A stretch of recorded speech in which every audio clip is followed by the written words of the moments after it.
வணக்கம். என் பெயர் Beatrice Belinda. நான் 3ஆம் ஆண்டில் பயில்கிறேன். தலைப்பு என் பள்ளிக்கூடம். இது என் பள்ளிக்கூடம். என் பள்ளிக்கூடம் பெரியதாகவும் புதியதாகவும் இருக்கும். என் பள்ளிக்கூடம் என் வீட்டின் அருகில் அமைந்துள்ளது. என் பள்ளிக்கூடத்தில் 28 ஆசிரியர்களும் 435 மாணவர்களும் உள்ளனர். என் பள்ளிக்கூடம் 3 கட்டிடங்களில் அமைந்துள்ளன. பள்ளி வளாக சுற்றிலும் செடிகள் நடப்பட்டுள்ளன. அதனை பார்ப்பதற்கு அழகாக இருக்கும்.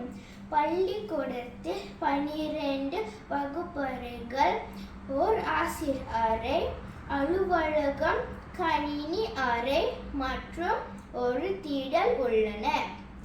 எனக்கு என் பள்ளிக்கூடத்தை மிகவும் பிடிக்கும். நன்றி.